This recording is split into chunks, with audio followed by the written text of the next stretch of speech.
Hello class. तो चलिए heading लगाइए पी ब्लॉक एलिमेंट नाइट्रोजन परिवार। कल के लेक्चर में हमने पी ब्लॉक एलिमेंट के बारे में पढ़ा था। कुछ सिंपल ट्रिक हमने सीखे थे कि कैसे पी ब्लॉक एलिमेंट को इजी वे में याद रखा जाए। तो आज हमें ग्रुप 15 के एलिमेंट को पढ़ना है जो कि नाइट्रोजन परिवार है। आज का ये जो लेक्चर है वो हमारे 12th केमिस्ट्री के chapter 7 that means inorganic chemistry के चैप्टर 1 का टॉपिक है। तो चलिए हेडिंग लगाइए P block element.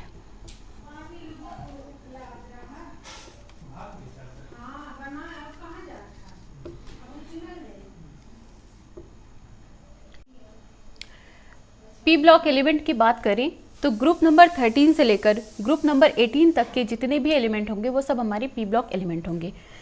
Group number 13 और 14 की बात करें तो ग्रुप नंबर 13 होता है हमारा बोरॉन फैमिली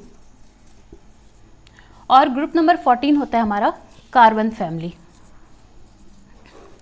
और ये दोनों टॉपिक आपने क्लास 11th में ऑलरेडी पढ़ लिया है, ठीक है।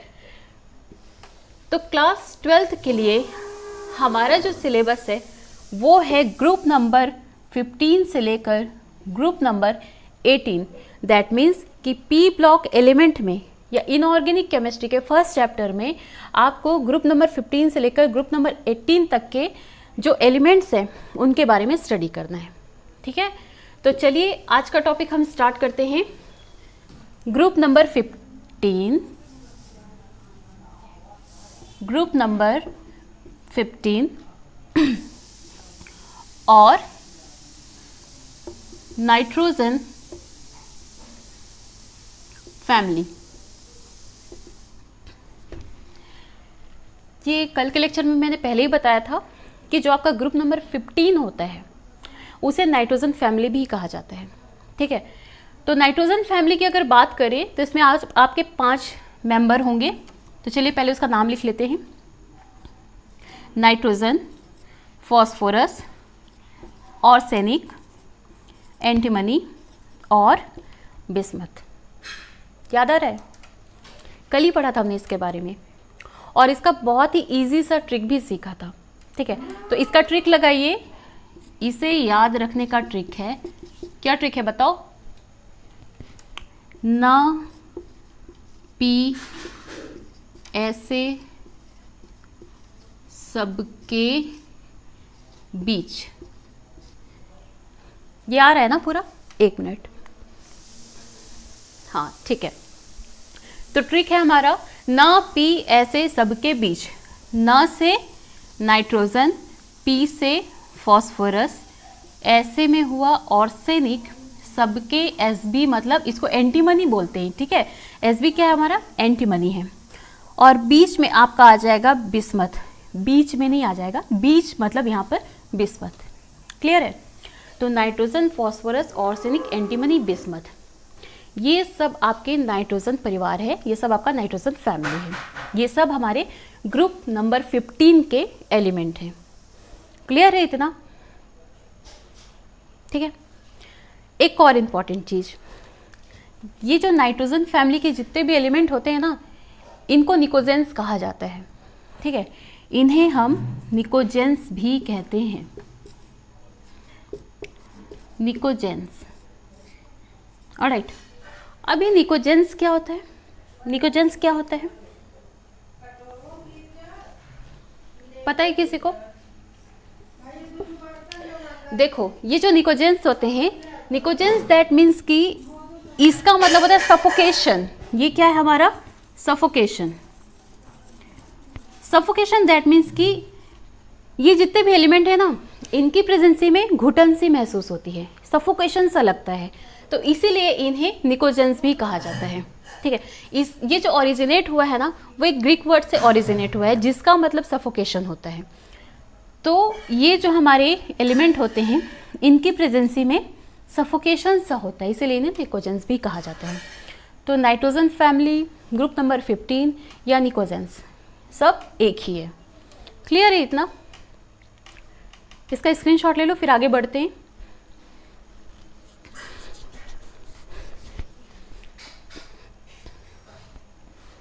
चलिए ठीक है, इसे रब करती हूँ मैं।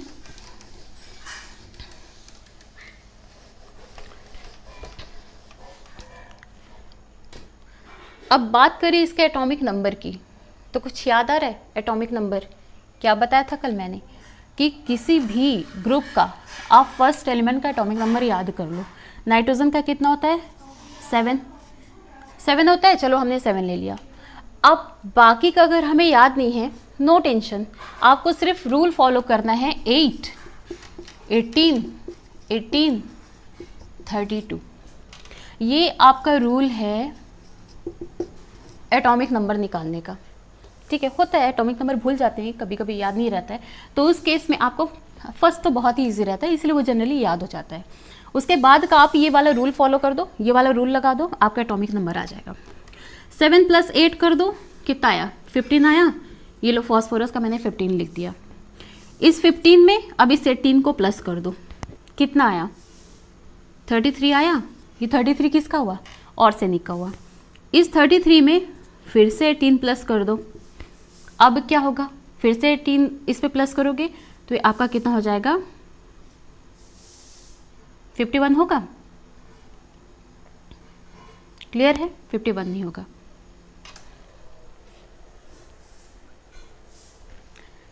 अब इसमें हम क्या प्लस करेंगे? इसमें हम 32 प्लस कर दो। इस पे 32 प्लस करेंगे तो आपका बिस्मथ का कितना आ जाएगा? 83 आ जाएगा। 5 से 8। क्लियर है इतना? चलो, तो ये तो हमने निकाल दिया क्या?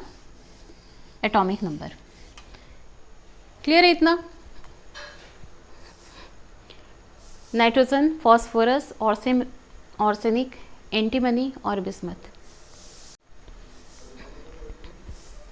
चलिए, इतना क्लियर हुआ? एटॉमिक नंबर निकाल लिया। नाइट्रोजन का 7, फॉस्फोरस का 15, आर्सेनिक का 33, एंटीमनी का 51 और बिस्मथ का 83। क्लियर है इतना? चलिए, अब हम आते हैं अपने नेक्स्ट पॉइंट पे, जो कि हमारा कॉन्फ़िगरेशन जो आपने क्लास 11th में सीखा हुआ है, और बाउ के अकॉर्डिंग, वुंड के अकॉर्डिंग, राइट। तो चलिए हम नाइट्रोजन का पहले करते हैं। 1s2s सब शेल में कितने होते हैं? 2 इलेक्ट्रॉन होते हैं ज़्यादा ज़्यादा।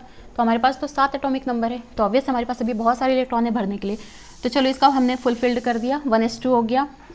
उसके बाद 2s आता है, उसमें भी 2 हमने कंप्लीट कर दिया। फिर आएगा हमारा 2p। कितने इलेक्ट्रॉन्स हमारे पास बच रहे हैं? 4 तो हो गए, 3 और बचे, तो ये हो गया 2p3। क्लियर है? इसी तरह से फॉस्फोरस का निकालते हैं। 1s2, 2s2, 2p6। 6 क्यों लिखा मैंने कल ही बताया था कि जो आपका p सबशेल होता है उसमें ज़्यादा से ज़्यादा 6 इलेक्ट्रॉन हो सकते हैं। भाई हमारे पास बहुत सारे अभी इलेक्ट्रॉन्स अवेलेबल है, तो हमने 6 पूरा का पूरा हमने 6 इसको दे दिया। कितने हुए? हो गए 10 कंप्लीट हो गए। क्या आएगा अब? 3s आएगा। 3s में 2 दे दिए। अब हमारे पास कितने बचे हैं? 3 बचे हुए हैं। ये 3p में हमने 3 इलेक्ट्रॉन दे दिया, 3p3 हो गया। तो अब देखो यहाँ पर एक चीज़ तो समझ में आ गया कि जैसे ही आप ग्रुप में अप टू डाउन जाओगे, आपका यहाँ पर ये जो सबसेल है वो बढ़ेगा, है ना। जैसे नाइट्रोजन में 2p में कंप्लीट हुआ था, और फॉस्फोरस की बात करें तो ये हमारा 3p में कंप्लीट हो रहा है। इसी तरह से आर्सेनिक में जाएंगे, बढ़ते जाएंगे, तो ये हमारा 4p सबशेल में आ जाएगा। एंटीमनी के लिए 5p सबशेल में आ जाएगा, और बिस्मथ हमारा 6p सबशेल में कंप्लीट हो जाएगा। क्लियर है इतना? चलो स्क्रीनशॉट ले लो इसका।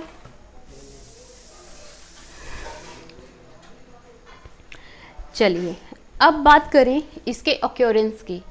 ऑक्योरेंस दैट मीन्स कि ये हमारे एटमॉस्फेयर में कितना अवेलेबल है, कहाँ कहाँ पाया जाता है। अब हमें इसके बारे में थोड़ा सा पढ़ना है।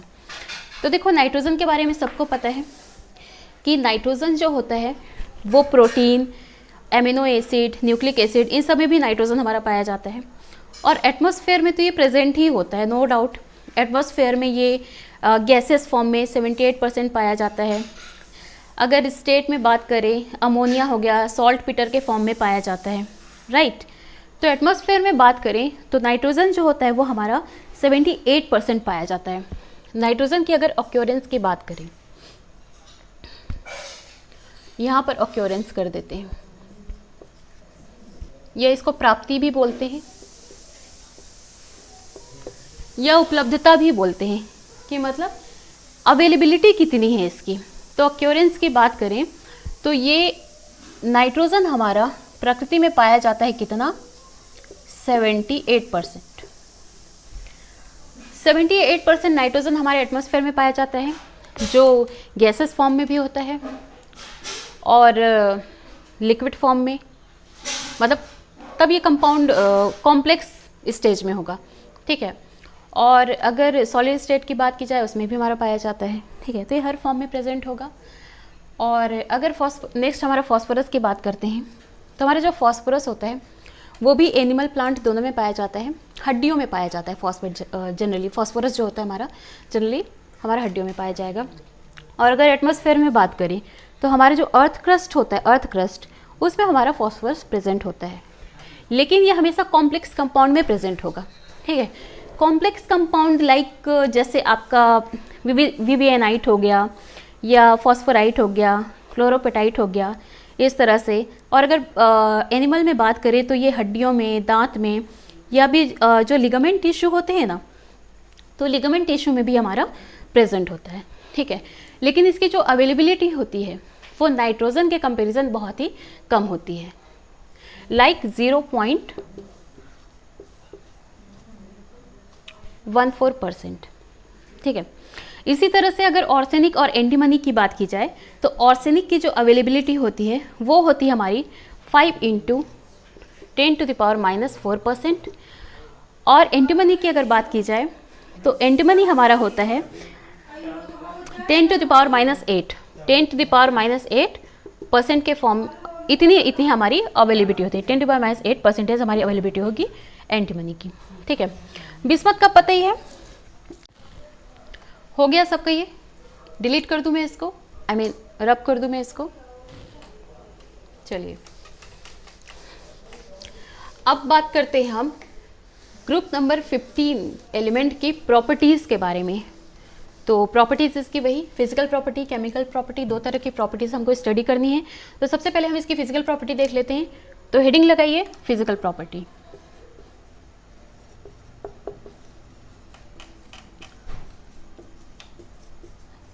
Physical properties, sorry for my hand writing, पर क्या करें, थोड़ा बहुत तो मैनेज करना पड़ेगा। ओके, थोड़ा ठीक कर दूँ। फिजिकल प्रॉपर्टीज की बात करें तो सबसे पहले आएगा हमारा फिजिकल स्टेट। सबसे पहले तो हम इसका फिजिकल स्टेट देखेंगे कि भाई इसका स्टेट ये किन किन अवस्थाओं में पाया जाता है। तो उन अवस्थाओं को हम सबसे पहले हम देखेंगे। तो यहाँ पर लिख लीजिए, या तो आप अवस्था हेडिंग डाल सकते हैं या फिर फिजिकल स्टेट डायरेक्ट लिख सकते हैं, नो इश्यूज। फिजिकल स्टेट देखिए, अगर फिजिकल स्टेट की बात की जाए नॉर्मल रूम टेम्परेचर पे, तो नॉर्मल रूम टेम्परेचर पे हमारा जो नाइट्रोजन होता है वो आपको गैसेस फॉर्म में मिलेगा, ठीक है। ये आपको गैसेस फॉर्म में मिलेगा, क्लियर है। Nitrogen at normal temperature pressure,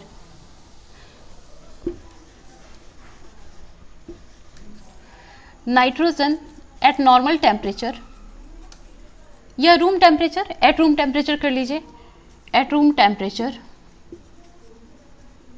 आपको गैस फॉर्म में मिलेगा, ठीक है। अगर हम बाकी एलिमेंट की बात करें, बाकी element like phosphorus, arsenic, antimony और बिस्मथ, अगर इसकी बात करें तो ये आपको सॉलिड स्टेट में मिलेगा, ये आपको सॉलिड स्टेट में मिलेगा, ठीक है। इसमें जो आपको, ठीक है, तो ये जो फॉस्फोरस होता है ना आपका, वो मोम जैसा सॉफ्ट रहता है। जब इसको हीट करते हैं ना तो ये वेपर में कन्वर्ट हो जाता है। ये तुरंत किस पे कन्वर्ट होगा, वेपर में कन्वर्ट होगा। बहुत ही सॉफ्ट होता है हमारा ये फॉस्फोरस, चाकू से काट सकते हो। जैसे सोडियम के साथ होता है ना, वैसे फॉस्फोरस के साथ होता है, ठीक है।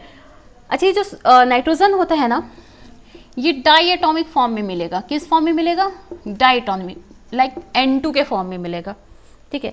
लेकिन बाकी जो एलिमेंट होते हैं ना वो डाई एटॉमिक नहीं होते, ये कैसे होंगे, टेट्रा एटॉमिक। ये जो होंगे ये टेट्रा एटॉमिक होंगे। मतलब फॉस्फोरस आपको P2 के फॉर्म में कभी नहीं मिलेगा, ऑर्सेनिक आपका AS2 के फॉर्म में नहीं मिलेगा, ये टेट्रावेलेंट होते हैं, आई मीन टेट्रा एटॉमिक होते हैं। तो फॉस्फोरस आपका P4 और ऑर्सेनिक जो होगा वो AS4 SB4 इस तरह के फॉर्म में ये पाए जाएंगे। क्लियर है? इतना क्लियर है? चलो मिटाऊं इसको। फिजिकल स्टेट हो गया, ओके। चलो नेक्स्ट है अब आपका रेडियाई। अब रेडियाई की बात करते हैं। सेकंड है हमारा एटॉमिक और आयोनिक रेडियाई। एटॉमिक और आयोनिक रेडियाई, इसको आयनिक या परमाणविक त्रिज्या भी बोलते हैं। परमाणविक त्रिज्या भी, तो कुछ भी ले सकते हैं इसको, एटॉमिक और आयनिक रेडियाई या आयनिक और परमाणविक त्रिज्या भी लिख सकते हैं। अब इसको आप लोग बताओ, ये हुआ नाइट्रोजन, फॉस्फोरस, ऑर्सेनिक, एंटीमनी और बिस्मथ। ये है ना हमारे 5 एलिमेंट। इसका हुआ 7, इसका हुआ 15, इसका हुआ 33, ये हुआ 51, ये कितना हो गया? ये हुआ आपका 80, 32 माइनस करो 83 हुआ, सॉरी 32 प्लस करो 83 हुआ, ये लीजिए एटॉमिक नंबर निकल गया। अब यहाँ पर आप बताओ, जब हम अप टू डाउन जा रहे हैं, ऊपर से नीचे की तरफ जा रहे हैं, तो क्या हो रहा है यहाँ पर? एटॉमिक नंबर बढ़ रहा है। एटॉमिक नंबर बढ़ रहा है मतलब न्यूक्लियस से जो शेल है या ऑर्बिटल्स हैं उनका डिस्टेंस बढ़ रहा है। डिस्टेंस बढ़ रहा है, जैसे नाइट्रोजन, लो भाई 2 इसमें कंप्लीट किया, 5 इसमें कंप्लीट किया, ठीक है। ठीक है, तो यहाँ पर आप देख रहे हैं कि आ रहा है ना, ओके ठीक है। तो यहाँ पर क्या हुआ, हम फास्फोरस की बात करें तो फास्फोरस का एटॉमिक, जैसे हमने कॉन्फ़िगरेशन, ऑलराइट, तो यहाँ पर हम फास्फोरस की बात कर रहे हैं। तो फास्फोरस का कॉन्फ़िगरेशन होता है 2 8 5। तो हमने फर्स्ट ऑर्बिटल में हमने ये 2 इलेक्ट्रॉन पुट कर दिया, सेकंड ऑर्बिटल में आपका 8 इलेक्ट्रॉन आएगा, तो 2 3 4 5 6 7 8 ये हो गया। कितने बचे? 5 इलेक्ट्रॉन बचे, 1 2 3 4 5। तो अब यहाँ पर न्यूक्लियस से लास्ट जो आपका आउटर शेल है उसका डिस्टेंस देखिए, ये डिस्टेंस तो बढ़ गया ना, मतलब रेडियस बढ़ गया। तो कहने का मतलब यही है कि हम ग्रुप में अप टू डाउन जाएंगे तो जो रेडियस है वो हमारा बढ़ेगा, ठीक है। तो एटॉमिक और आयोनिक रेडियस जो है आपका ग्रुप में, जब हम अप टू डाउन जाएंगे तो आपका ये जो रेडियस है वो क्या होगा? बढ़ेगा। ये रेडियस आपका इंक्रीज होगा। क्लियर है? रेडियस इंक्रीज हुआ।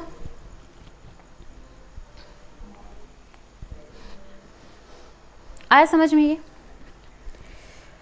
चलिए नेक्स्ट है आपका, थर्ड हेडिंग डालिएगा, melting point and boiling point.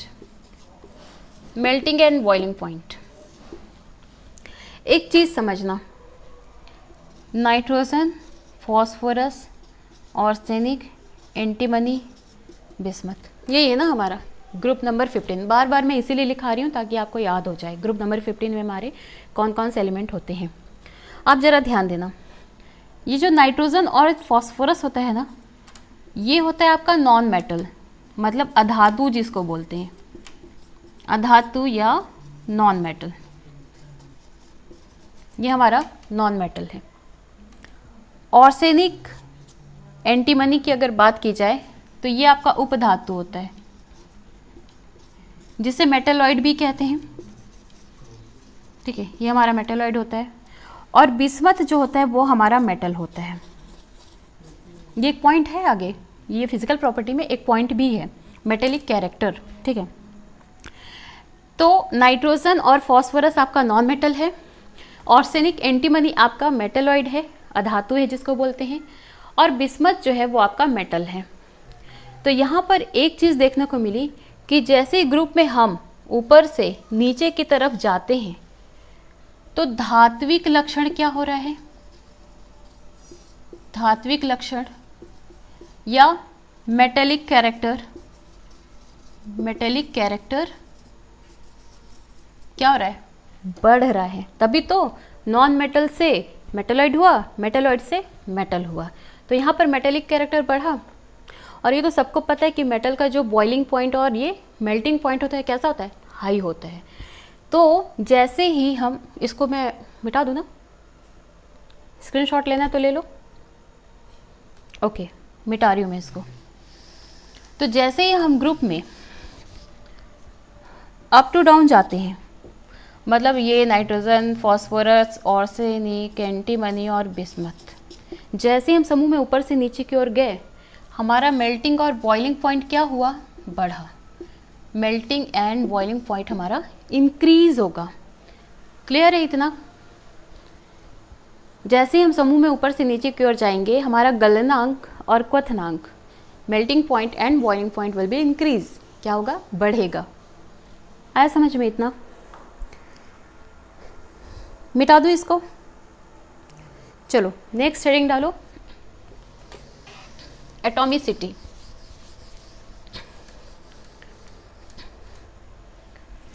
Atomicity ये थर्ड फोर्थ होगा ना, एटॉमिसिटी मतलब परमाणविकता बोलते हैं इसे।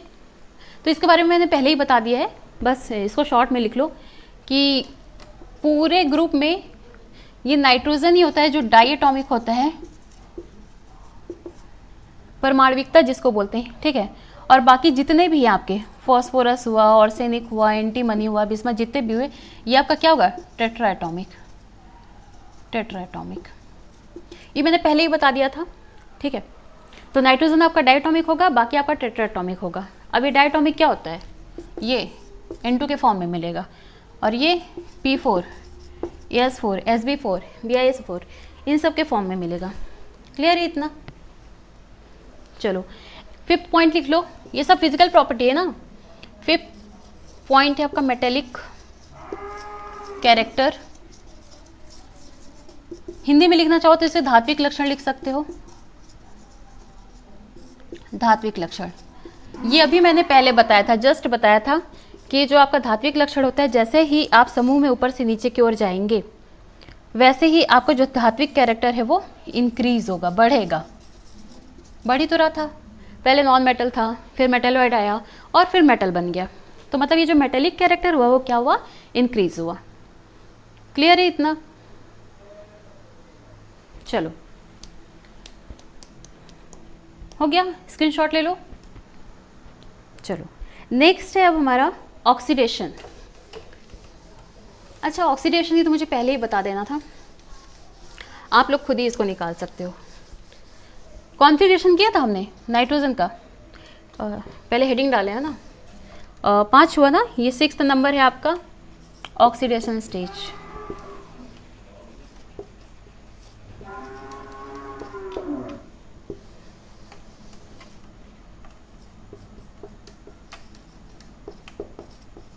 ऑक्सीडेशन स्टेट या ऑक्सीडेशन नंबर भी लिख सकते हो। ऑक्सीडेशन नंबर की बात करें तो जैसे नाइट्रोजन, कोई भी एलिमेंट ले सकते हो, 7 हुआ, 2 और 5, या फिर 1s2, 2s2, 2p3। तो अब ये बताओ इसका ऑक्सीडेशन नंबर क्या होगा, ऑक्सीडेशन नंबर क्या होगा इसका। एक मिनट ना, सेंटर पॉइंट में लाइट आ रही है बहुत, थोड़ा सा इसको इधर,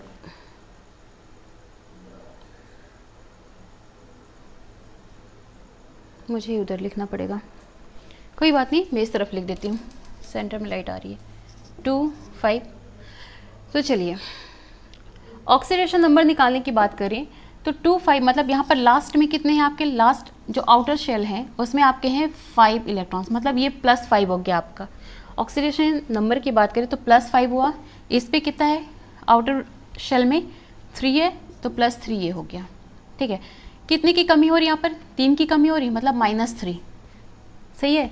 तो कहने का मतलब ये है, अगर ऑक्सीडेशन नंबर की बात की जाए तो यहाँ पर +5, +3, -3, इस तरह से ये ऑक्सीडेशन नंबर यहाँ पर शो करते हैं। क्लियर है?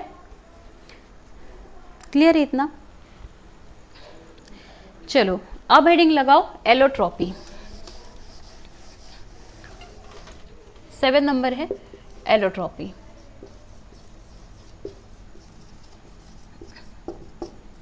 एलोट्रॉपी इसको अपर रूपता भी बोलते हैं। क्या बोलते हैं? अपर रूपता। ये अपर रूपता क्या होता है? अपर रूपता मतलब कि एक ही तत्व के कई सारे रूप, मतलब कई सारे क्या, 2 या 2 से ज़्यादा रूप। जैसे कि कार्बन। अब कार्बन का अपर रूप क्या है?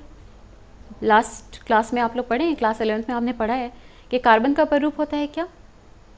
ग्रेफाइट, डायमंड, फुल्लेरीन, ये सब अपर रूप हैं कार्बन के। तो अगर हम एलोट्रॉपी की बात करें, अपर रूप की बात करें, अपर रूपता की बात करें, तो नाइट्रोजन और फास्फोरस को छोड़कर, नाइट्रोजन और फास्फोरस तो वैसे होता है, सिर्फ नाइट्रोजन को छोड़कर बाकी जितने भी आपके एलिमेंट हैं वो सब आपके अपर रूपता को प्रदर्शित करते हैं, सब अपर रूपता को दर्शाते हैं। ठीक है, तो नाइट्रोजन का यहाँ पर कोई अपर रूप नहीं होगा। बाकी फास्फोरस के 3 अपर रूप होते हैं, वाइट फास्फोरस, ठीक है, रेड फास्फोरस।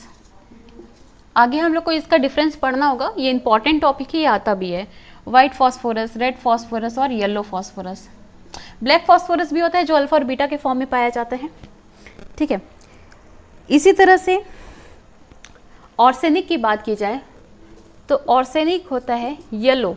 ठीक है, येलो ऑर्सेनिक, येलो और ब्लैक, इसके 2 एलोट्रॉप्स होते हैं। ठीक है, ऑर्सेनिक के 2 एलोट्रॉप्स होंगे, येलो एंड ब्लैक। इसी तरह से एंटीमनी की बात की जाए तो इसके भी 2 होंगे, येलो और ब्लैक, जो अल्फा और बीटा के फॉर्म में पाए जाएंगे। क्लियर है? तो नाइट्रोजन को छोड़कर बाकी इसके सभी सदस्य जो होते हैं वो एलोट्रॉप्स को रिप्रेजेंट करते हैं। क्लियर है इतना? मिटाओ। चलो नेक्स्ट, अब हमको देखना है बॉन्ड फॉर्मेशन। ठीक है, फिजिकल प्रॉपर्टी का ये लास्ट टॉपिक है, लास्ट पॉइंट है, बॉन्ड फॉर्मेशन।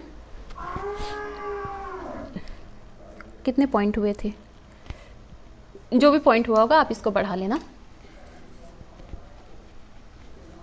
बॉन्ड